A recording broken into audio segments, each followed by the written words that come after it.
It's college football season, which means you need the unbeatable coverage of Sling, starting at $35 a month.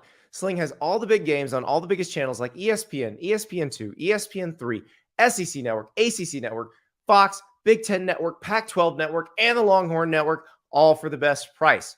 You can stream on any device, record up to 50 hours with your included DVR space, and pause or change your service at any time. Check out sling.com for special offers. Sling, the live TV you love at a price you'll love.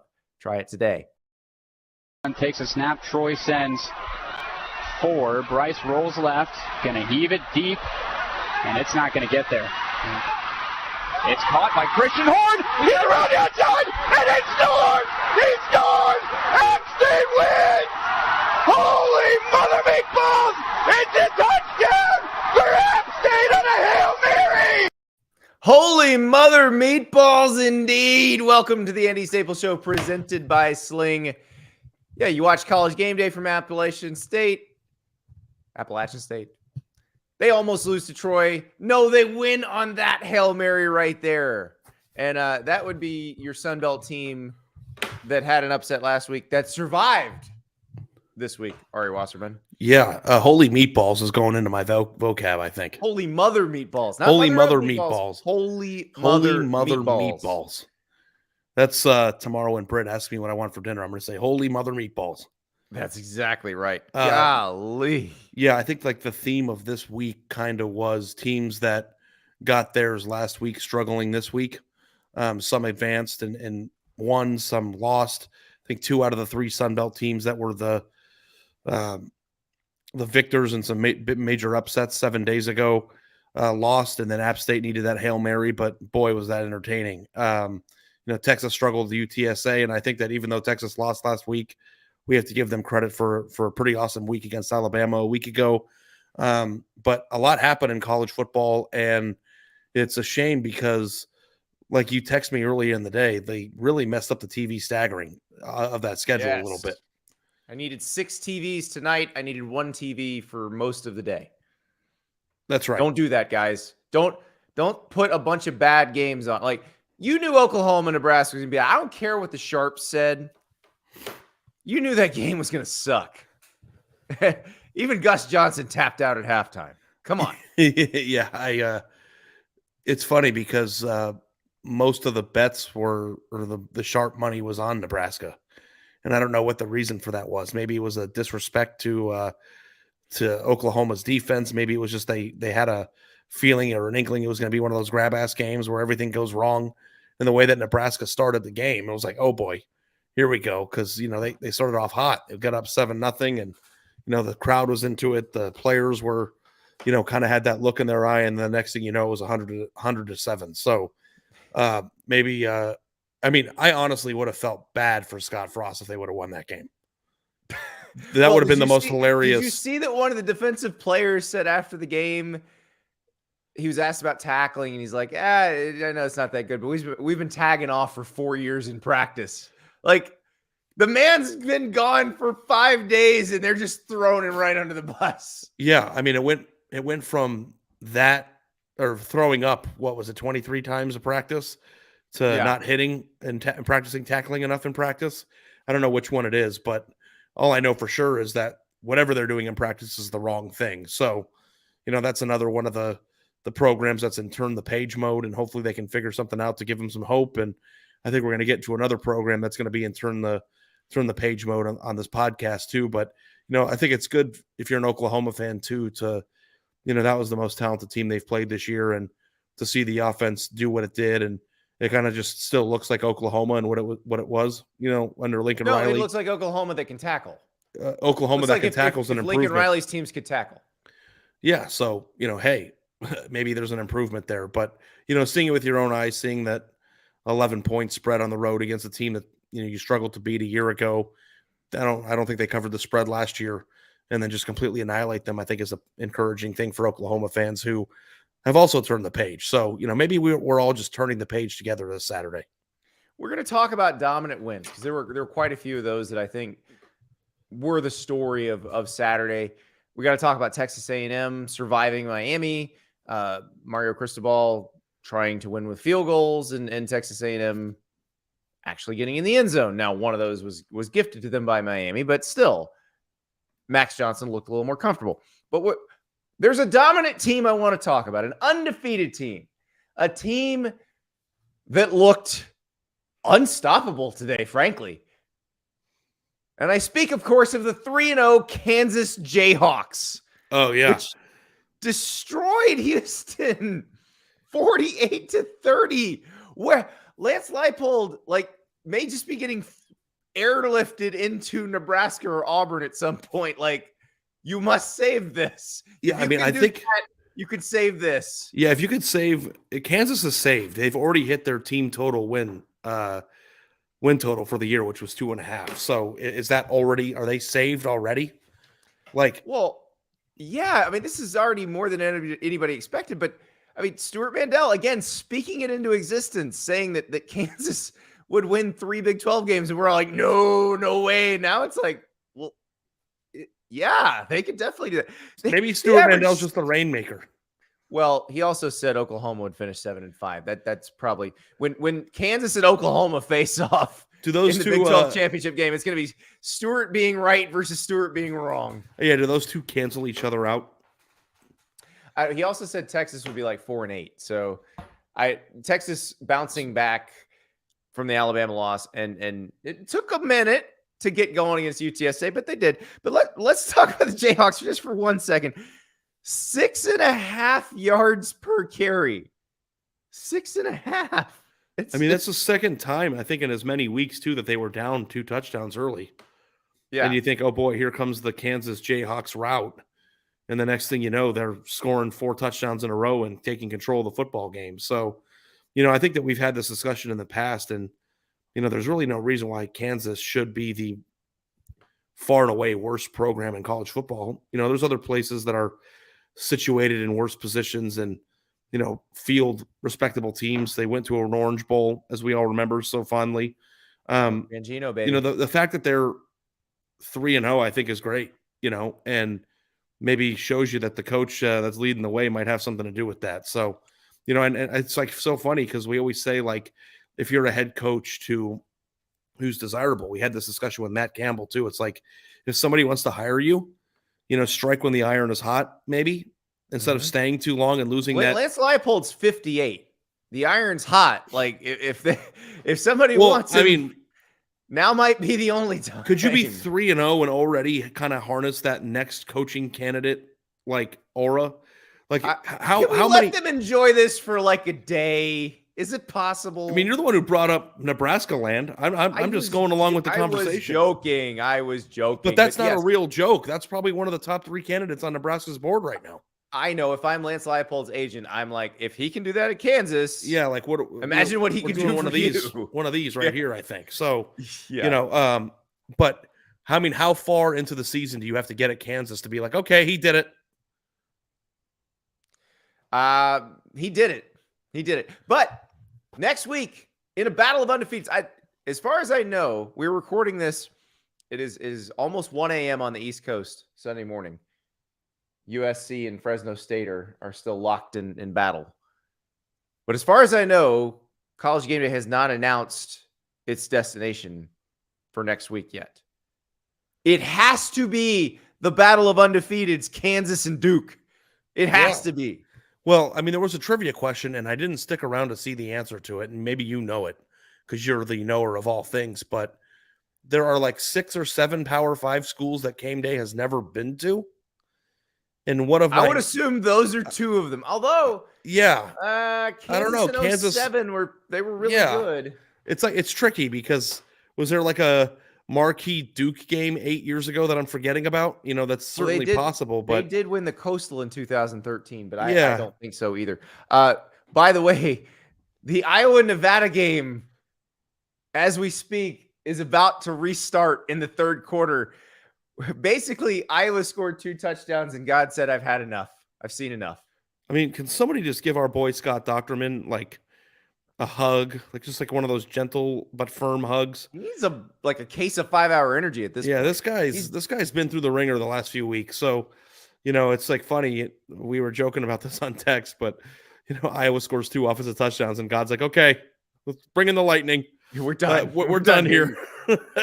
Well, and at this point, I want to know if they're going to cover, because Nevada is, if I remember correctly, has 3rd and long, but they're 3rd and 22. Yeah, they're in Iowa territory. From the Iowa 44 at 17-0, and Nevada was really trying hard to play smash mouth football before the lightning delay hit again against the Iowa defense, which I think was a bold strategy there. Let's see how it works out for them. Yeah. I don't think Nevada's going to score. So the question is, will Iowa score one more touchdown and kick the extra point, which would be a cover? 23.5-point favorite. Yeah, I thought it closed at 24, but we'll get. Yeah, well, I still don't remember what the answer was. It's going under. Yeah, so I mean, we got the equation now. You know what the equation is, right? What's the equation? The total minus the spread divided by 2 is the underdog's score. The total minus the spread divided by 2 is the underdogs. Yeah. You know what's crazy? On my page, all you got to do is hit team totals, and it just shows you what they are. But maybe I should work on my rudimentary math. Yeah, you're like those people who, those cashiers who can't make change when their register goes down. Because there's a machine that tells you, want to hear the funniest thing about this? I don't know if people know this about me. You know what my job was in high school? You were a cashier. I was a bank teller. I would never trust you to count my money ever. In North Scottsdale too, so there's some pretty big money coming in there. That was my second job, and I was pretty good at it. I was friendly, but the thing about the Chase Bank that I worked at, Andy, is how most tellers. I mean, maybe not anymore, but back in the day, there used to be a drawer. Right, that you would pull out and you'd have to balance your own. There's drawer. A lot of money in it. Yes. At my Chase, you did the transactions, and there was a machine that spit out the exact change, so I never had to count anything.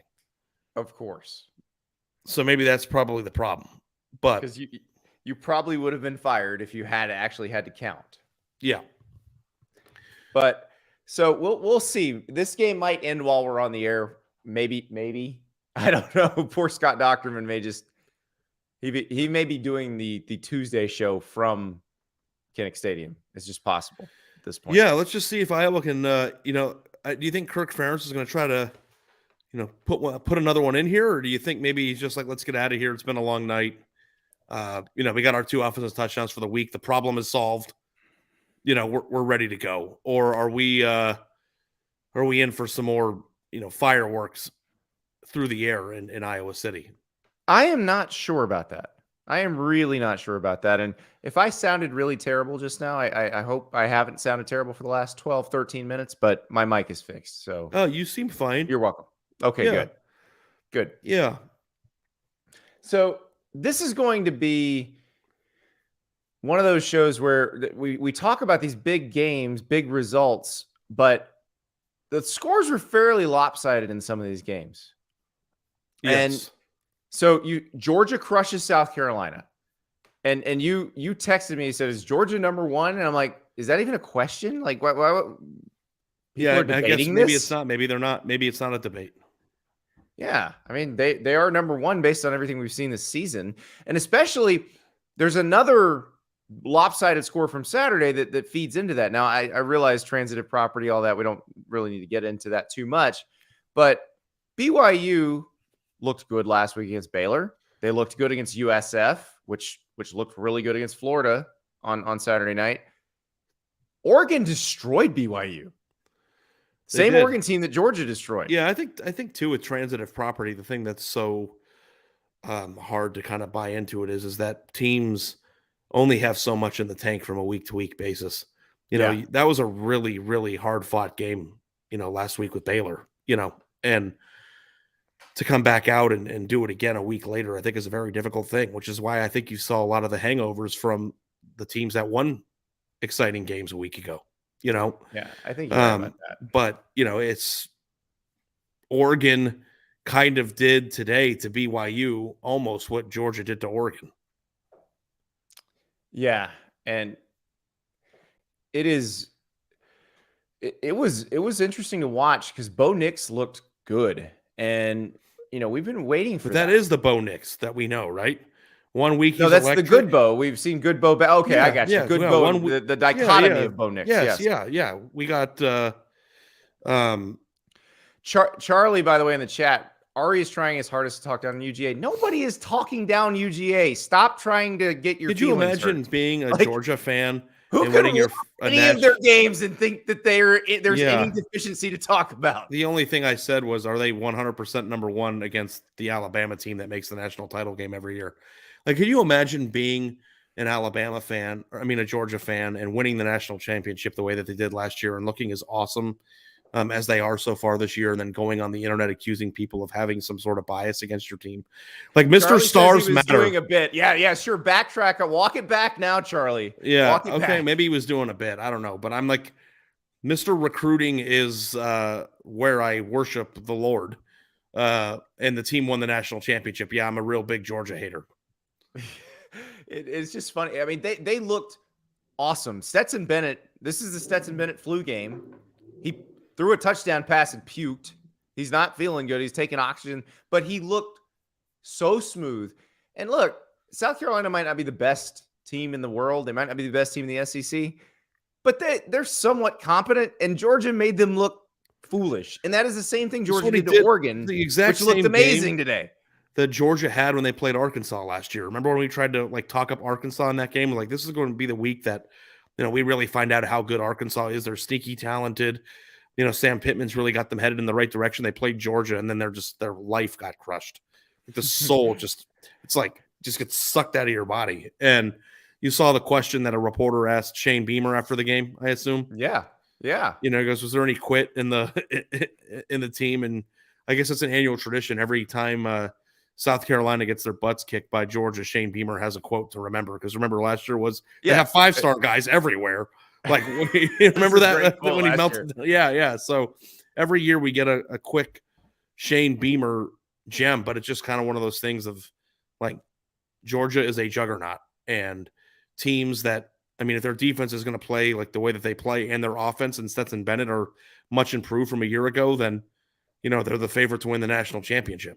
As far as I'm concerned. And last year we never wavered from them winning the national championship, but I might be wavering on my Alabama national title pick right now.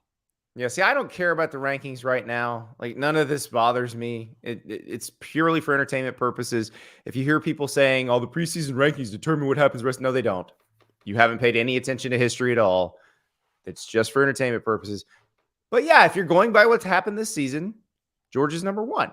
Now, you asked they haven't had a flaw yet. Yeah, you're right. Now, you asked me an interesting question because we did a video after the Penn State Auburn game. And if you want a little more in-depth analysis of Penn State Auburn, check out our YouTube channel, The Andy Staples Show on YouTube. And you asked me, where should Penn State be after what we've seen so far this season? And I said, probably between 5 and 10 somewhere. And that'd be perfectly fair. Mine was 7, 5 to 7. Yeah, I think it's fair, perfectly fair. I was really impressed with Penn State. They dominated Auburn on both lines of scrimmage. That was the thing I think Penn State fans have been waiting to see, like an offensive line performance like that. Well, you're looking at the rankings, and again, we're just using them as a reference point, but Penn State's is down at 22 coming into the week, right? And I'll just go up the list. Is Penn? We'll get to this team too, but they're better. They're ranked ahead of Texas, right? Because Texas lost, or does Texas stay ahead because they played Alabama close? When do they get to absorb they played Alabama close stuff? Is that at the end of the year if they're 7-1? That's more of an end of the year thing. What this really means, Ari, is that for the Tuesday show, we're gonna have to do an Andy Staples Show computer laptop organized win Nexus ranking. It's time to bring back. And we don't want to give away too much of it now because the computers have already been working. Right. It's like mining Bitcoin. The computers have to work very hard. The power grid where I live is going to be seriously taxed over the next day and a half. But I'm looking at the teams ahead of Penn State, and I'll give you a few. Like Wake, I think Penn State's better than Wake. Florida's ahead of them. I think that went out the window. I talk about that. They're going to drop. They shouldn't have been ranked behind Baylor. Maybe they're behind NC State. I don't know. Behind Tennessee, who scores a ton. Utah's already lost. Miami's lost. BYU got its butt kicked. Michigan State got its butt kicked.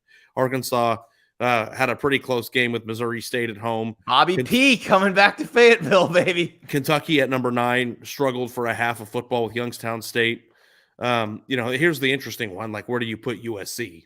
They're just about to score again on Fresno State. And it's like, at a certain point, do you start moving USC up into the top 5, or do you still need to see more from them? Like, it's like funny to me because I feel like you're going to say you need to see more. And I think that's fair. But it's like we never needed to see more from Oklahoma to put them in the top 5.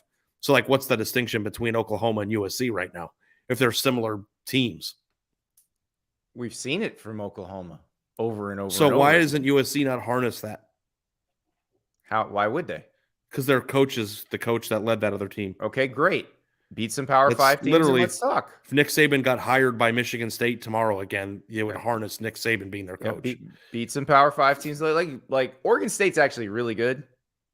Yeah, we know how much I'm a Jonathan Smith stan here. So, like, do this to Oregon State. Yeah, I'm good. It doesn't matter. It's just a talking point. It doesn't matter whether they're 8 or 6 or 5 or 4. Yeah. If they continue winning, they'll move up, and if they lose, they will. Yeah, move but down. that's the same for everything. I'm just wondering, when does your viewpoint change of who they are? Because I feel like it really hasn't, even though they're going to cover 3 spreads in a row pretty easily, and their offense seems to be electric. And Caleb Williams, if you've watched him, is really, really good at football.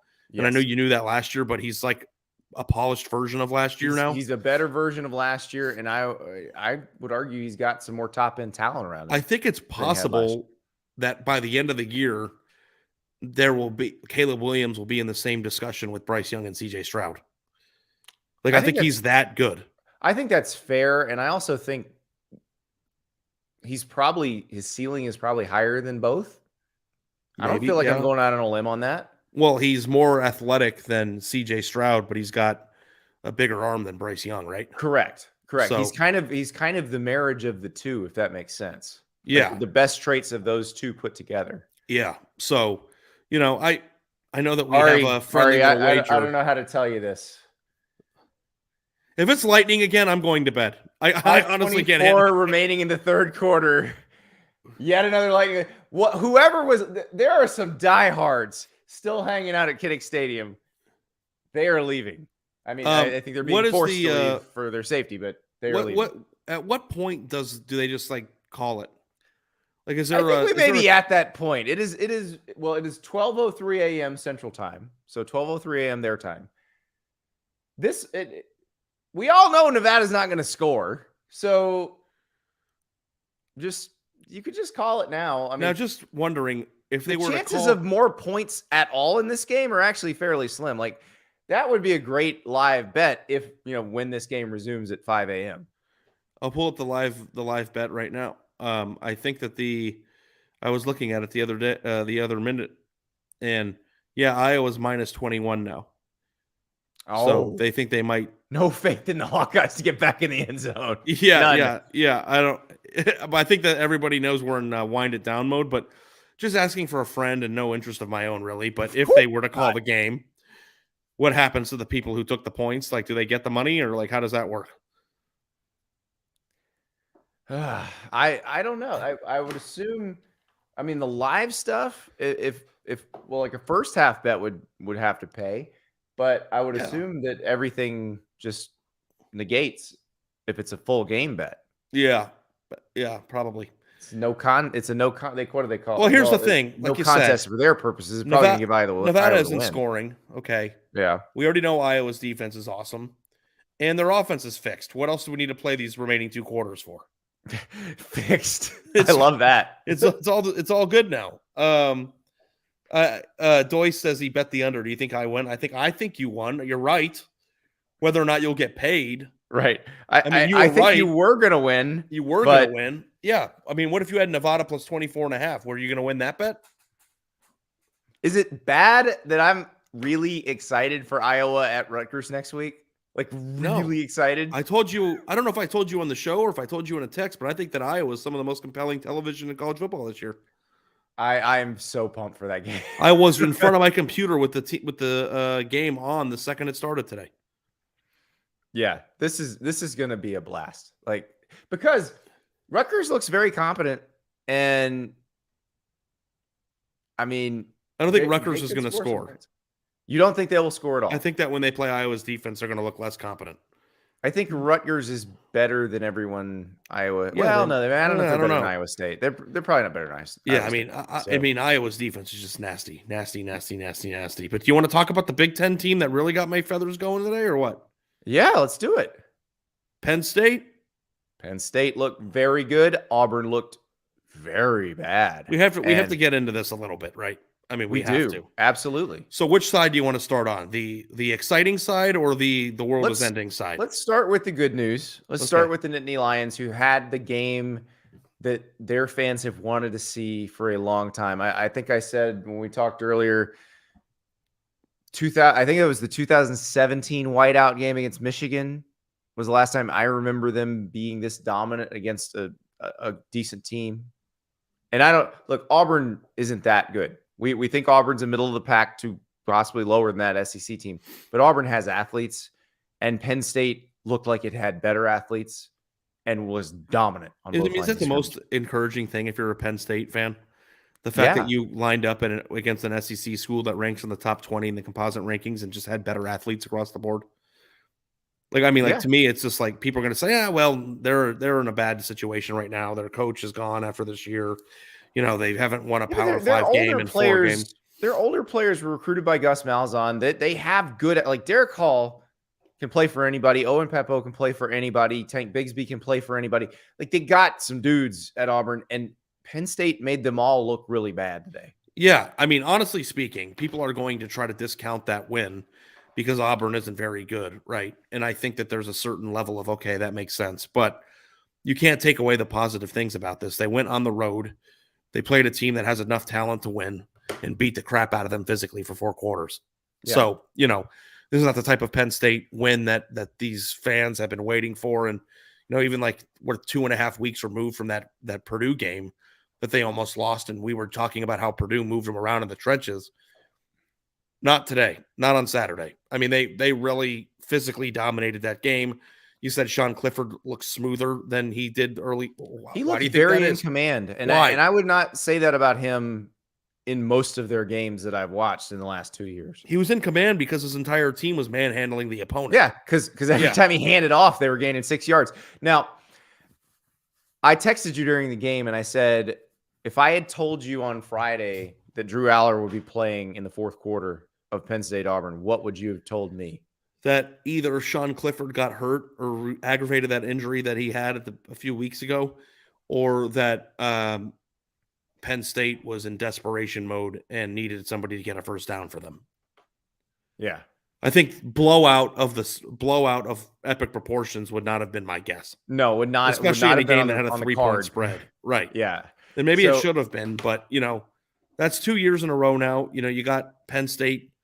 Audrey Snyder tweeted that she overheard on the sideline that they were saying SEC who and all that stuff, which is what if you're a Big Ten team, you want to say. You earned the right to do that. The Penn State fans were chanting SEC. Oh yeah. Honestly, think that was a team that definitely earned its stripes and could be higher up on the rankings, like you said. And we'll see how it goes for the rest of the year because Penn State always has this.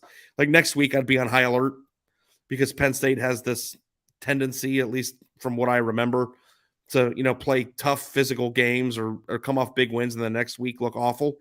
So let's hope that they can avoid that. But after 3 games, after what we watched against Purdue, if I would have said, hey, this is what it's going to look like after 3 games, 3-0, blowout win in the Plains, every single Penn State in the world says, yep, we'll take that. We'll take that 1,000 times out of 1,000. Let's flip it to the other side. Oh boy. Yeah. Okay. Auburn has Missouri and LSU at home. And honestly, given what we saw from LSU tonight, I don't know that Auburn can win that game either. But Missouri is one of the weaker teams in the SEC. You better be able to win that one. If you can't win that one, then that's probably it. Yeah. I mean, you want to read off to these, fine people what their schedule looks like after Mizzou? It's brutal. It's awful. Yeah. I cannot believe that we seriously were talking about Brian Brian Harsin. Harsin, sorry. Well, at I the wasn't beginning of the seriously year. talking about it because I had read their schedule. So No, we was not. seriously spoke about like what would it take for Brian Harsin to Well, keep that's his what it would have job at taken, and it would have been a 9-3, but miracle. there's no way they would have been 9-3 at any point. All And right. it's even if they were pretty good, they wouldn't have been able to do it. So after they play Missouri, LSU comes to Auburn. Then Auburn goes to Georgia, to Ole Miss, week off, host Arkansas.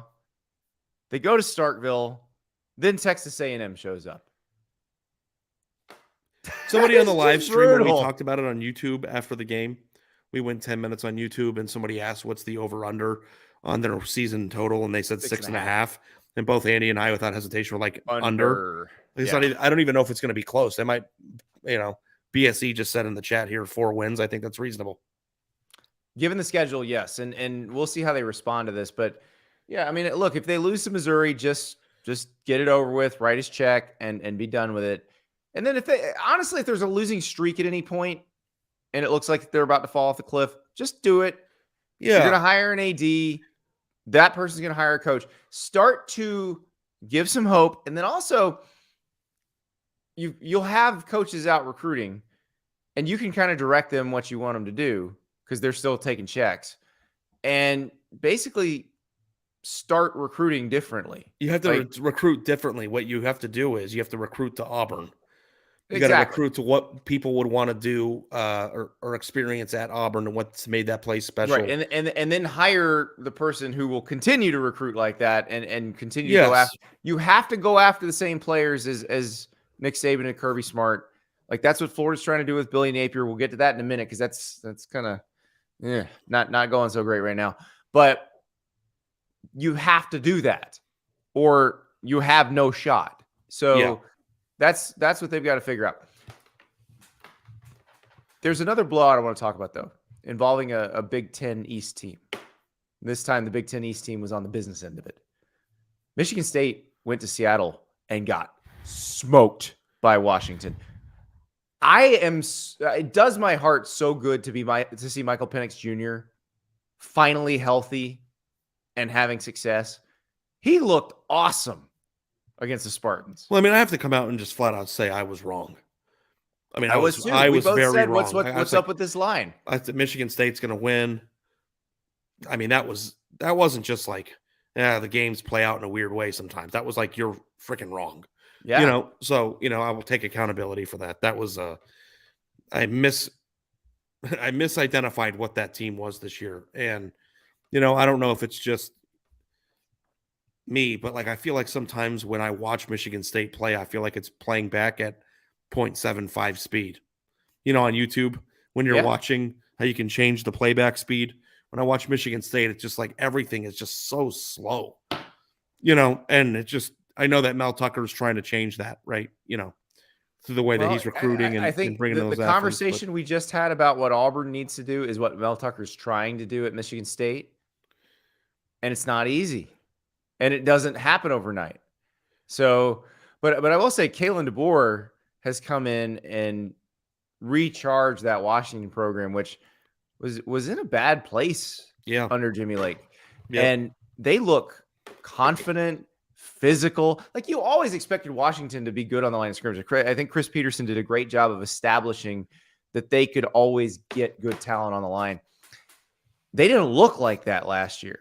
They played like that against Michigan State. What stood out to me the most about that game was every single time Michigan State made a play, I felt like Washington was back in the end zone 5 plays later. It did. Like they countered every single time, and they're like, you're not going to feel good about yourself for more than 5 minutes. And they put their foot on their throat. They didn't let them go. Now, it's funny to me because the spread got out to 3.5, and Michigan State had the ball. I think they were down 11, and they could have scored a touchdown and gone for 2 and covered backdoor the spread, even though they got blown out.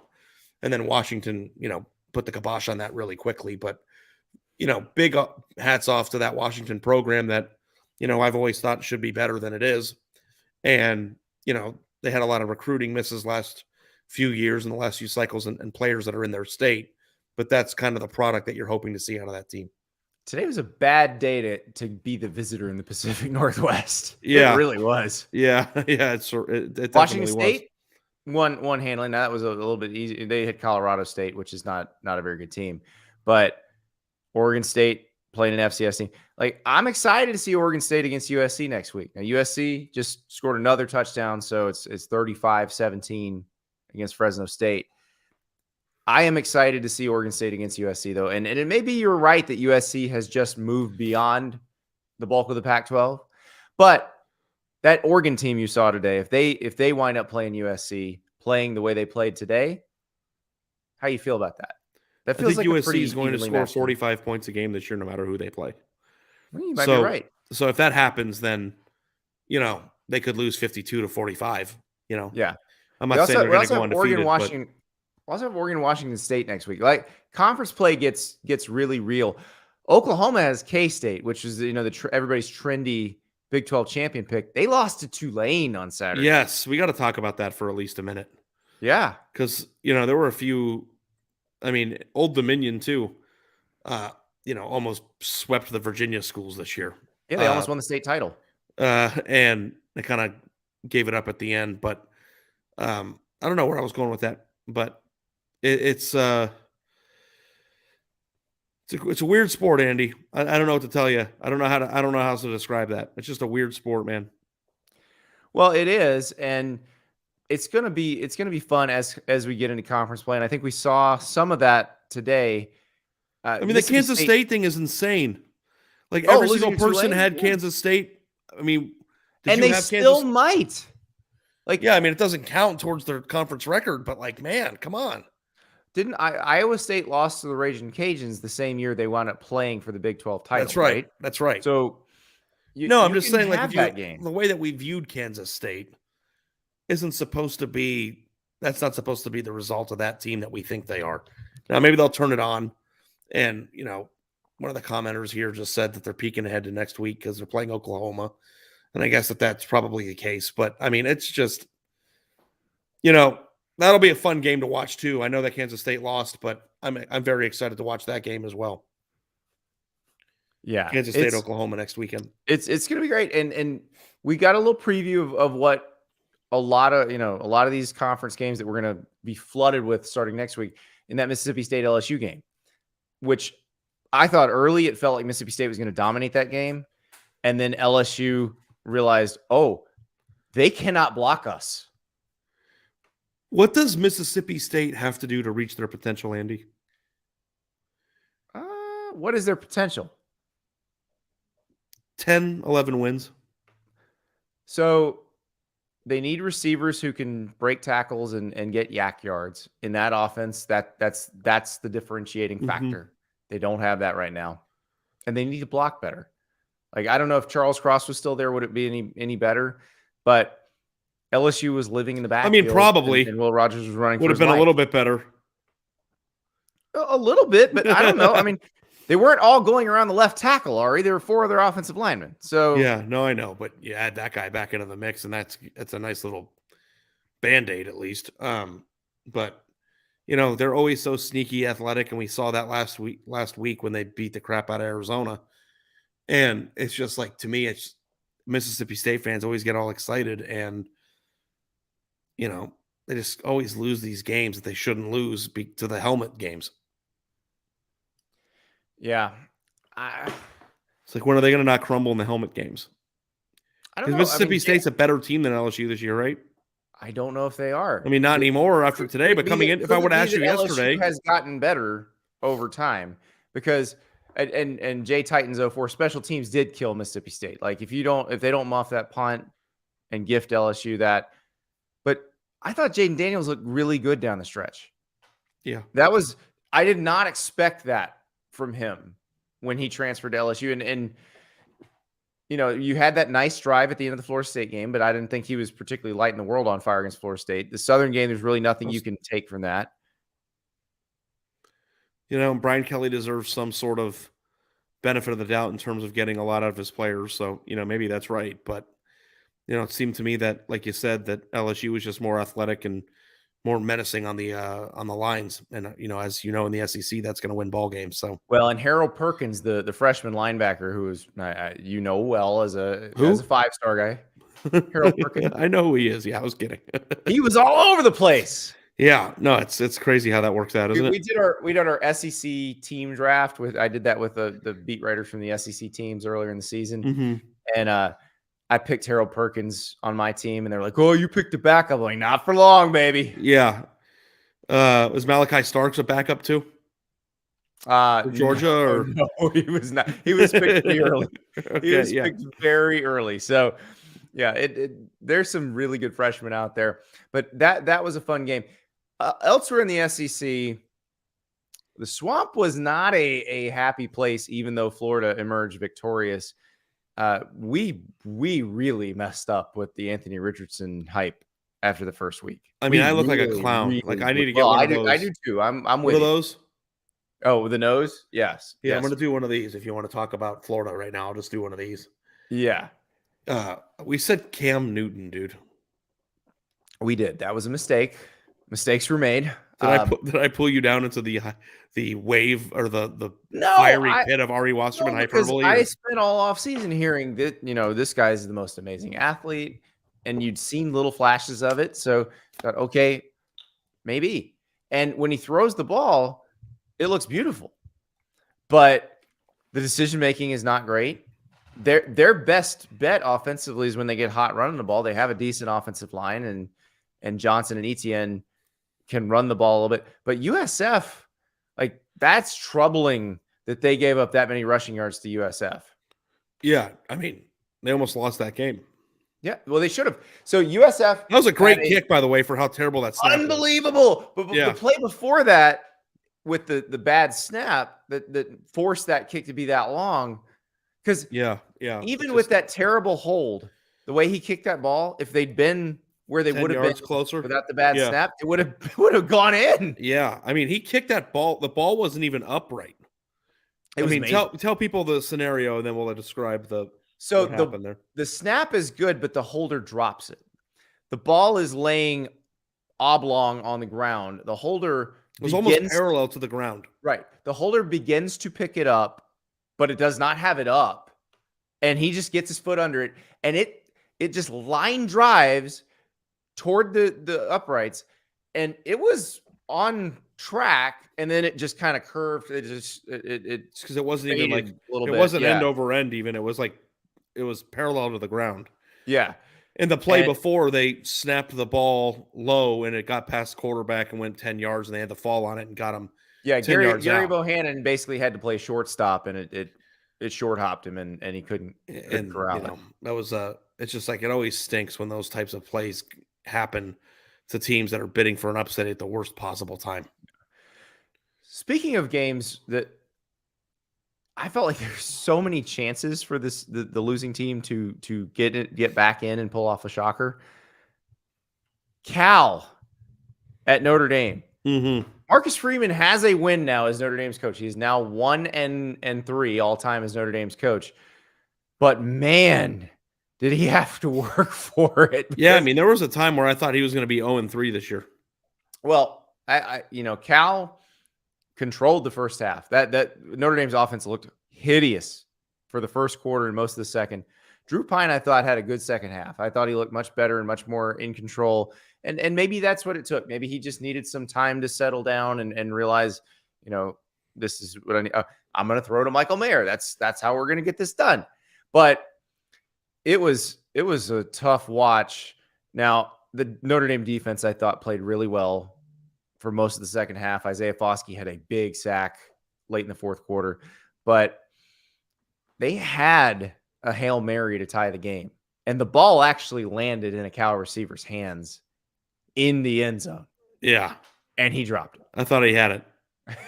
It was, if you catch that, like if your guy catches that, if you're Justin Wilcox, you just go for 2, right? Oh yeah. I mean, like, I know God's supposed to be on their side, but maybe he's on ours. So let's just get this over with. I mean, I'm definitely for going for 2 when you're a big underdog and you're in that position because extending the game is not the recipe for success. Well, Sean Crowley pointing out, and this is true. I remember when this happened early in the game. There's a phantom offsides call on a field goal attempt that Notre Dame missed. They called offsides on Cal.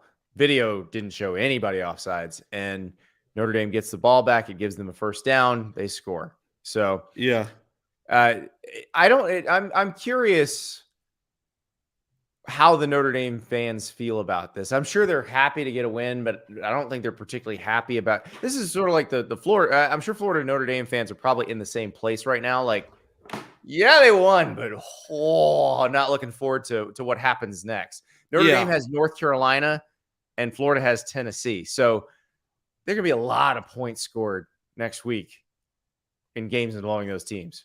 Yeah, I think that, Notre Dame fans are probably in the scenario now where it's like year one, things got off to a pretty good start with a close, loss at Ohio State. Then once the Marshall game happened, you just kind of have to accept that, this isn't a playoff team this year. There's a new coach who needs to get some experience calling the shots, the program, and then hoping that they close out the 2023 class in a big way and then regrouping into the offseason and trying to build something. So, I think that everybody wants that fairy tale beginning where, you win 8 games in a row to start your career off and, things are going great and, they're winning games on the field. But, you telling Carr to reclassify? I mean, I would. I don't know. Buckner getting hurt is a bad break. So, but Carr reclassifying was a rumor before he committed to Notre Dame, and I don't know if there's any truth to that, but get that quarterback in there, build around him, and you know how I feel about 5-star quarterbacks getting in early. I do. I don't know if that's rational or if that's even part of the plan, but I think the number one priority here now is for Marcus Freeman to maintain the good class that he's put together and continue to instill confidence in what they're building there, because every loss makes it harder and harder to see the vision. So let's talk about the game that I thought would be the thing that we talked about at the top of the show, but the game is actually kind of a snooze fest. But Texas A&M does pull out a win. Jimbo Fisher did make the quarterback change. Mac Johnson comes in. They had 2 DBs go out on targeting penalties early in the game, yet the defense still played really well down the stretch. And by the way, had 2 DBs, including a starter, out suspended. They also had Evan Stewart suspended as well. But had them suspended, and they didn't get back in the game. They didn't get in the game at all because it was, they might be suspended for the first half, or no, they didn't play in the game. So I thought the Texas A&M defense did a great job considering the circumstances, and the offense did enough. The Max Johnson thing is interesting. He does not run nearly as well as Haynes King, but he is willing to pull the ball when he's supposed to, and I feel like that makes all the difference in the world on the read option. Yeah, I mean, you got to have the defense thinking that there's a shot. I mean, it's the whole thing. I mean, I've watched read option defense for the last 10 years where the quarterback didn't want to give it. Yep. So, or knows when to pull it, wins to give it. I mean, it's like the chess game within the game. So, I mean, he did look more comfortable out there, but I didn't think that Texas A&M leaves that game thinking like, okay, we're good now. No, we beat a ranked team. Miami gifted you 1 touchdown.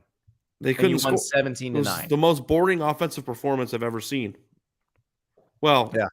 I did watch Iowa last week, but I don't know. It's just like somebody tweeted, I think it might have been Spencer Hall, but he said the best thing about Jimbo Fisher is that he has 500 offensive plays in his playbook and he only decides to call the boring ones.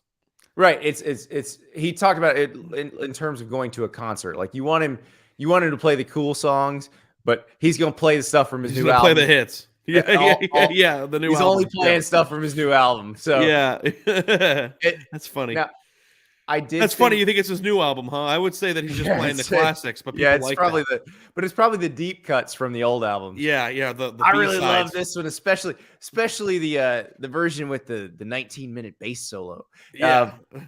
So I thought though that Johnson did a good job getting the ball out to Anais Smith and letting him make some stuff happen.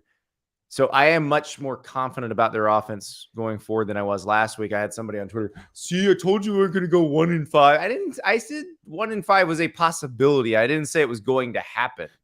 Yeah. I still think it might be 2-4. it might be 3-3. These things all are possible because the teams you're playing are still pretty good. Yeah, I'm covering the A&M Arkansas game in Dallas next weekend, and I'm looking forward to it. Arkansas had a scare of their own Yep. against Missouri State, and I was Oh, like, I think how they're going bad to would lose. that have been if they'd have lost to Bobby freaking Petrino? I don't even know. I mean, I tweeted this. I don't know if it's appropriate or not, but it's a podcast, so I'm going to say it. But I said, Let it rip. if Missouri State wins this game, Bobby Petrino has to come out to his news conference wearing a neck brace. With the Sugar Bowl hat. I mean, if I had been Arkansas, I would have trolled the hell out of Bobby Petrino the entire game. Like, I would have had motorcycle sounds playing every time that Arkansas had a big play. Listen, his hat, his past is his past, but the man's a good football coach. He is, except for when they just sort of quit at Louisville. Yeah. Well, that was not pretty. Maybe they rephrase it. Good at the game part of it. Right. It's just, I think they came to. There's other things about being a football coach that are important too, like integrity They came to a conclusion at one point at Louisville, like, if we work less, they'll pay us to not work. Yeah, let's do that. Yeah, you know what? If it's said in your contract, Andy, if you write very few stories and you scrap the podcast, we're gonna pay you out a boatload of money so you never have to work again. To not work. Sounds you probably amazing. still do everything because you wouldn't want to be able to turn your back on the eating challenges. But that's exactly right. Where else can I chug mustard? Where else could I do that? It's on your yacht. Not socially acceptable anywhere else. Yeah. I don't think I could do it on my yacht. There's probably rules against that sort of thing. Are there bathrooms on it? Law says. As long as there's bathrooms on the yacht, you're good to go. This is true. So, update for those of you who maybe didn't follow along on Twitter. I downed all the mustard. It was great. I was impressed with myself. I felt pretty good about it. But there was an incident about 90 minutes later. So, just warning you, if you decide you want to drink a whole bottle of mustard, that's something you need to think about. Now, I will say, I might just buy some mustard, like go to Sam's Club and buy the pallet of mustard bottles, relabel them as a 24-hour cleanse, because you don't want to eat anything after you drink a bottle of mustard. Yeah, just put it into upscale malls. Yes. And the more you charge for it, the more likely it's to sell. Exactly. What's my price point? I originally $179.99. Right, I originally thought $29.99, and I realized I was way too low. If you put it in the right store and charge $200, yes, $179, they're going to be like, well, there's a reason for this. Well, and the crazy part is it will work. Like, some lady will chug 9 ounces of mustard, not eat anything for the rest of the day, lose some weight, and be like, clean their colon. It's a miracle. It's called the colon cleanse. It's that. There's that. But there's also, you're just drinking a lot of vinegar. Yeah, just appetite suppressants. That does suppress the appetite. So yeah, but we're gonna have some other bets. We're gonna have an RESAT bet. I think I am gonna probably, Ralph Russo, our friend from the Associated Press, has offered to send us my mortal enemy, an SAT prep book, so we can just ask Ari questions from the SAT. Is that what he prep reads before he goes to bed at night? Ari, his daughter is in high school. She has to prep for the SAT. Don't let facts get in the way of me poking fun at him. But I do want to read you some SAT prep questions. We had a production meeting on Friday, and our producers were very adamant that we continue asking Ari questions. It's like the more we joke about how stupid I am, the more like I want to get them right. Good. I'm glad. Which is going to make it worse when I get them wrong. It's going to be tremendous. Yeah. I thought what we did the other day, and we'll see. We'll test you. We'll see. Because I do think, now I've been bad at this in the past, but I do think when we get to Friday's show, you can give me a total and a spread, and I'll be able to figure out what Vegas thinks the score is going to be. I bet you will. I think I can do that. Touchdown USC, by the way. Yeah. So you're going to get used to saying that. Well, they're over 40 used to it again. yet. Yeah, they're over 40 again. So I realize you want me to pay out. And can I read a tweet from the esteemed Dave Ubben to you? Please do. A lot of folks wanted to tamp down the USC hype. Give me Lincoln time. Don't let expectations get too high. But I don't know how anyone can look at what USC has put down so far this season and not see what's somehow, the portal how, a playoff caliber team in year one. Maybe. Yeah, I want to get to the point where you're sweating. Let's not go crazy. Look at who they've played. Come on. If they do it against somebody good, then yes. But they didn't do it against good teams all the time in the past.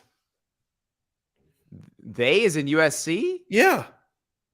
Well, USC shit their pants against bad teams all the time. It doesn't make you a playoff team, though, because you can smoke bad teams. It makes you a playoff team when you play in that conference because you play bad teams most of the year. If you lose, you don't get the benefit of the doubt. So okay, well, I just thinking about what I'm going to buy. Cam Molina, our producer, Iowa will resume play at 12:45 a.m. Central Time. 9 more minutes, and it's Scott Docterman's birthday. Oh my God, are you kidding me? Happy birthday to you. Poor Scott. Like he's supposed to be on our Tuesday show with us, which means we record Monday. Do you think he will be out of the press box by then? No, I don't. I want to wish him a happy birthday on Twitter. So when we wrap this up, I'm going to do that. So Ari, we've talked about the whole day. We've done this, but now I feel like Iowa and Nevada are gonna give us some more. I guess I have to stay awake. Yeah, I'm definitely going to watch it. Tag the end of the pod. Okay, so here's what we're going to do. We love you for watching live on YouTube and commenting with us and chiming in and making fun of us during the show. We appreciate that. Ari and I are going to reconvene when or if the Iowa-Nevada game ends, and we will put a new intro on the podcast. Is that all right with you, Ari? Yeah, I'll try my best to stay awake, but yes. If you're asleep, that's all right. I'm just going to have you asleep in the little box on the screen, and we'll put that on the YouTube too. I'll do my best. So they're starting in 9 minutes? It's 8 minutes now. Okay. So, all right, let's Here we go. Tune in Sunday morning. We may or may not have commentary on the end of the Iowa-Nevada game. And if this podcast is at all accurate in talking about the Iowa Hawkeyes, neither team will score, and we will have completely wasted our time. That's the show, everybody. We'll talk to you soon.